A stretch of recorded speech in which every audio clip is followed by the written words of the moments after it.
is Florence Denise Lee. I am an award-winning international best-selling children's book author. I have written 24 children's books, many of which have been translated into 5 languages: English, Spanish, Mandarin, Ukrainian, Russian, actually I lied, Polish, and Arabic, not Arabic, Mandarin. And we are adding on another 3 languages for them. These are just a few of the titles. Please check them out and take the promo.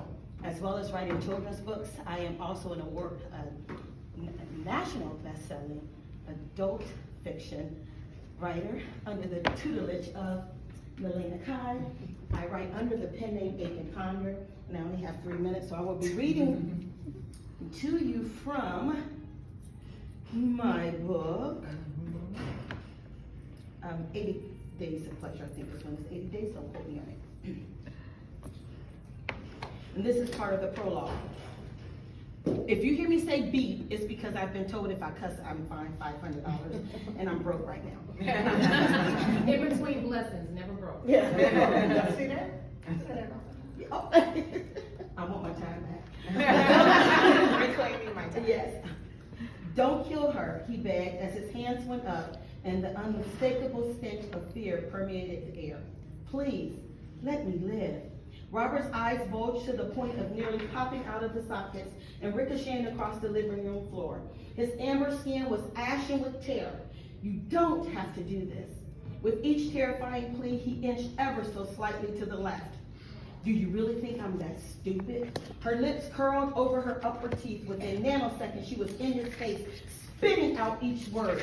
Dirty fingernails chewed down to the nubs, gripped the handle of the M5. I know what you're trying to do. Ironically, the weapon had been a Christmas gift from him. The thought that he once loved a demon in a meat suit now standing before him, masquerading as a human, caused bile to rise in the back of his throat and nearly choke him.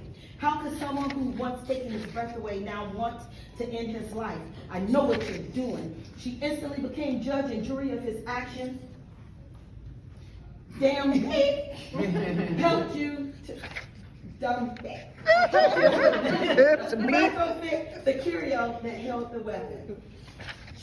She kicked several empty moving boxes out of the way and stomped over and yanked open the top drawer.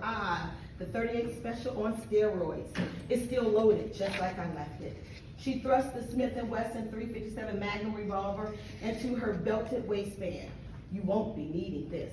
Robert immediately dropped to his knees, laced his fingers together, and swayed from side to side, trying to contain the excruciating emotional pain. Why are you doing this? His throat was on fire. Vocal cords felt as though they were being sliced with a white-hot sword. At that moment, he didn't exude the swagger that accompanied being the youngest black attorney with Alderman Craigman Einhorn, LPP. Robert sounded like a television commercial that warned about the dangers of nicotine. You already killed my father, he moaned. Daddy! Ivy Davison bellowed over her shoulder, loud enough for her voice to carry into the adjacent room. Show the good attorney that we mean business with his lady friend. Is it time? Listen, y'all, she works with that hook. Rose Perez steel-toed boots trudged along the hand-scraped teakwood floors. Heavy steps left thick black scuff marks in his path. Bam! The bathroom door splintered as it flew completely off the hinges. It bounced against the wall and shattered on the floor, removing the sole source of protection for his new bride. Robert collapsed to the rug, protesting, she never did anything to you. Please don't take this out on her. Our marriage was long before what, she seized. Before you tried to steal my babies?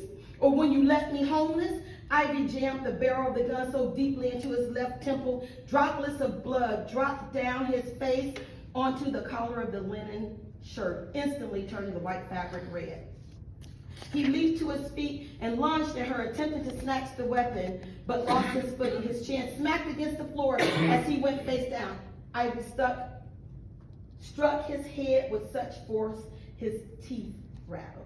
The droplets of blood became a river and gushed uncontrollably. His left eye swelled shut and his head began to pound.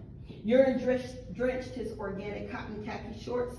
saturating the hand-woven Persian rug. Her nose wrinkled as she sniffed. Daddy, she shouted, the son of a beep himself. Her laughter was maniacal. That's kind of fun. I could kill you right now, but witnessing your pain is so much sweeter. She stopped and stared him in the eye. Oh, and trust me, you will lose everything. And I will trust me, stop your there. time is up.